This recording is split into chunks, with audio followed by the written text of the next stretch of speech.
Welcome back to The Real Story. Let's talk about education. It's one of the most important aspects of life. However, one wouldn't think that based on the lack of importance that our government puts on it, sadly. Getting a good education isn't optional. It's the key to strengthening our nation, and everybody knows that. The ancient Greeks knew that about their society, the ancient Egyptians did as well, and America's founders knew it too. It was Benjamin Franklin who said an investment in knowledge pays the best interest.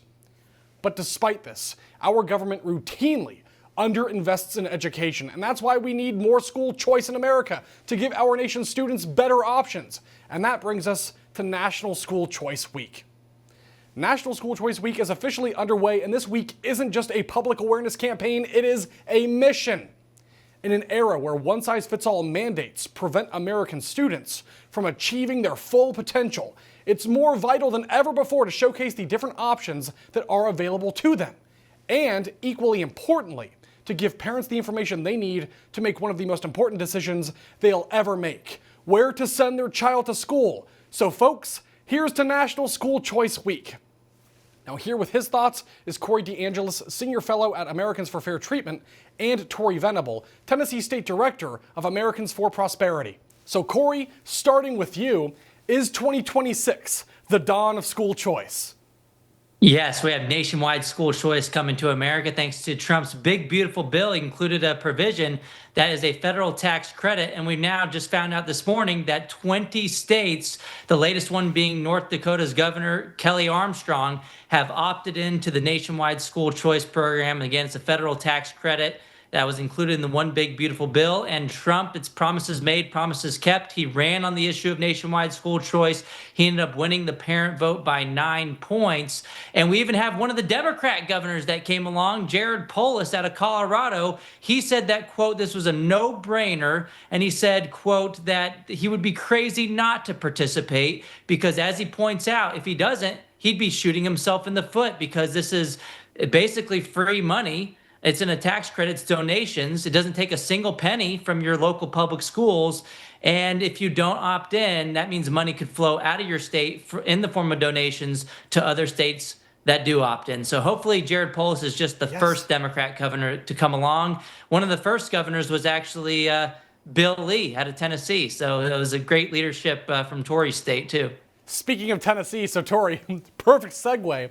I'd like you to walk us through all of the cool things that Tennessee is doing right now to empower students, to empower families, and to kick back against bureaucrats like Randi Weingarten. Well, we started out with the individualized education plan, and then we got the education savings accounts passed in 2019. Last year, we passed education freedom accounts, and we are happy to say that over 50,000 students applied in the first 24 hours.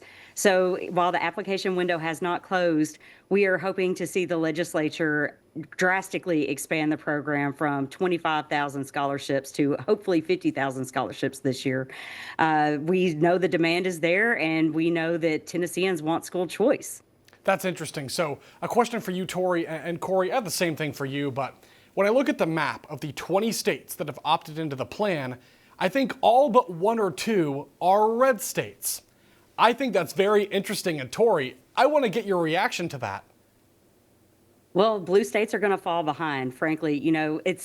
It's one of the things where, a school doesn't have to be failing a child. And Republicans are the first ones to pick that up and realize that it's not just about failing schools. It's about empowering parents and giving families more options. And so for us, we are not going to stop fighting until every family has the opportunity to send their child to a school that's going to work best for them. Same question for you, Corey, because number one, Democrats claim to be all about choice, right? We hear that all the time. And number two, you look at the Northwest and you look at the Northeast.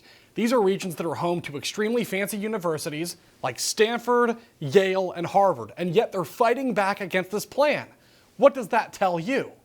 You just got to follow the money, Riley. It's the Democrat Party's a wholly owned subsidiary of the teachers union.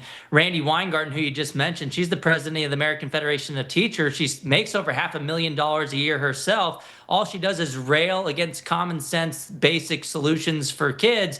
And she fights for the lowest common denominator in the government school system, protects the worst teachers, and the best teachers are like, what the heck's going on? But 99.97% of her union's campaign contributions in 2024 went to the Democrats. It's a money laundering operation. It's insane. And so teachers that are rational, who want to get out of this mess, they need to have choice too. They need to opt out of their union, stop funding monsters like Randy Weingarten, and stop giving to their political opponents and stop paying their union dues. They can opt out and join alternatives like the Teacher Freedom Alliance. Very easy. You just go to optouttoday.com. So School Choice Week is great. Teachers need choice too. And not to just beat up on Weingarten, but I am sincerely interested, Corey. What is the justification for making that much money? I mean, only a fifth of kids are proficient in math. It's certainly not the outcomes. If you look at the nation's report card, we spend about $20,000 per student per year. And it seems if we spend more money, things get worse. In Chicago, we spend $30K a kid, and they have 55 public schools with not a single kid proficient in math. And their union boss out there, Stacey Davis Gates, she loves school choice for her own kid. She sends her own kid to a private school, but calls school choice for others racist. It's funny how that works, isn't it? Yeah, seriously, it is. So, Tori, coming back to you then in Tennessee, so I know AFP is all over this, and they're pursuing the same thing in many different states all over the country. So for people who want to know more about the plan and what options are available from public schools to charter schools, let's talk about some of those options that are there for students and for parents. So we have open enrollment, which is available in our public schools. So you've got a form of public school choice. We have the special needs school choice, which even includes students with dyslexia now. We have the ESA, which covers Hamilton, Davidson, and Shelby County, and that is for low to middle income families. And there's still scholarships available there. And then, as I said, there's over 50,000 folks that have applied, and that is universally available statewide. But there's only 25,000 scholarships right now. So we are pushing our legislature right now to expand that drastically. We are pretty confident that Governor Lee will find money in the budget to drastically expand our school choice programs here in Tennessee. And with the help of President Trump and Senator Marsha Blackburn's support, like we had last year, we think that we'll continue to see it grow substantially. I certainly hope so. Could you tell us then a little bit more about the budgeting process and how you're able to find the money for this? Well, Tennessee, we are a sales tax state. And so unlike many of these other blue states, frankly, we have had budget surplus and budget surplus year over year. So we haven't taken not one dime out of public schools. In fact, we have put an extra $1 billion into our public schools through changing how we do our funding formula. And our schools, we can do both. We can fully fund public schools and have great public schools, and we can have a robust school choice program that allows every family to choose what works best for them. If other states take notice, you know, school choice is the bedrock of the volunteer way, and that's what's going to allow our state to lead, and other states should take notice and do what Tennessee is doing. I certainly hope so. And to your point, I just hope we see some more bipartisan consensus on this. I don't affiliate with the left. The radical left is destroying this country.